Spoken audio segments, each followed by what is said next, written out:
Welcome back to the Inside Track. Time now for the Professor segment with Mr. John Manzi, who, in honor of the ending of the baseball strike, once again wearing his Lindsey Nelson look-alike jacket. How about this one, huh? And you can also now apply for any job at Purina Dog Chow.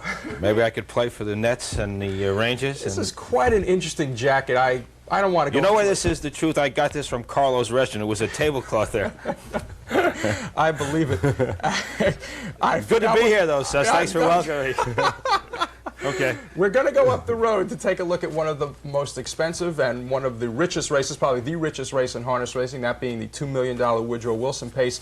You, besides analyzing the race, were at the race to view it firsthand. That's true, Suss, but this is going to be the first time I see it. As you know, the Meadowlands is a mile track, and the speaking system in the dining room is not that good. You couldn't hear it, and you couldn't see it. So this is going to be the... I was actually there, but this is when I'm going to get the close-up view of the race. I think the actual purse was about a little over $1.7 million. It was $1.76 million, and the winner got $888,000. When did these large purses first come into being, and what has it done to the sport of harness racing? Well, it's sure helped the breeders, Gary. Since the Meadowlands complex was built in 1976, the purses in the metropolitan area and in harness racing have just gotten outrageous. And as I was telling you on our trip up here to lovely Kingston this morning, that 6 of the 10 leading money-winning horses, race horses in the world today are standard-bred horses, basically because of the big purses at the Meadowlands. What about this race in particular? How did you look at this race before it went off? Well, this was a race that had a lot of possibilities. Looked like it was going to be a great race. In reality, I was kind of disappointed. No Nukes, who was the morning line favorite, an oil burner colt, had 2 recalls. In fact, they had to scratch the horse from the betting. And he did go the 3rd time, and they let him race, and he was scratched from the betting, and he had another break behind the gate again. And so that somewhat marred the race. But it was a greatly contested race, as we'll see, and Billy Haughton and McKenzie Almahurst hung on in a tough stretch duel. Great finish to this race. Oh, it was. Great finish to this race. So let's let the people take a look then. Let's set the stage for you. Monday, August 3rd, race number 6. Let's go to the Meadowlands for the Woodrow Wilson pace, and for the call, Mr. Ed Gorman. A good one, too, by Ed. We come to the start. There they go for the lead. That's elitist.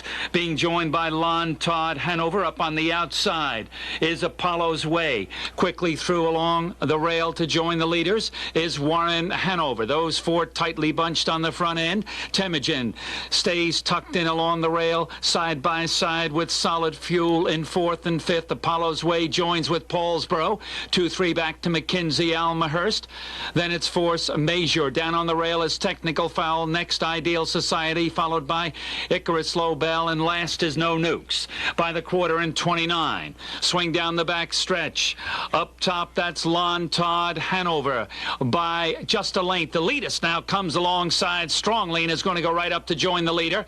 Staying with cover is Warren Hanover, 3rd along the rail. Then it's Solid Fuel, 4th. Here comes McKenzie, wheeling 3 wide with a rush. Billy Houghton's got him rushing up to go for the leaders. On the outside is McKenzie Almahurst breezing up to get the lead 3 wide. 57-4 at the half. They race onto the far turn. McKenzie Almahurst now clears a length and gets the top. On the rail is Lon Todd Hanover. Elitist, those 2 ahead apart for 2nd.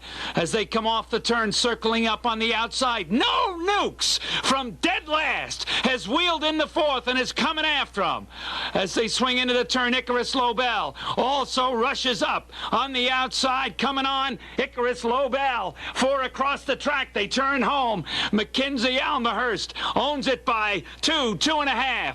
In 2nd is Lon Todd, and making that move. Lon Todd is coming. McKenzie Almahurst hanging on gamely. Lon Todd Hanover trying to wear down McKenzie Almahurst. McKenzie Almahurst won't give it up. Lon Todd, and now coming on Warren Hanover on the outside. Lon Todd and McKenzie. Lon Todd and McKenzie.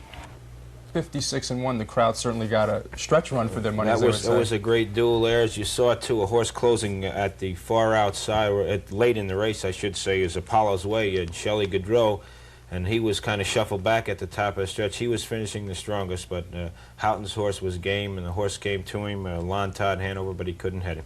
Now, we're going to have an Inside Track instant replay once again. Professor, there was one key move in this race. Undoubtedly, as when Billy Haughton, when he was content to get out of there and settle in a hole for a while as they passed the quarter, 29 seconds. And going toward the half, the field was jamming up there, and Billy just went right out and went 3 wide, right to the front, and proved to be the winning move. Okay, so if we can call it up from the control room, let's take a look now at the inside track instant replay.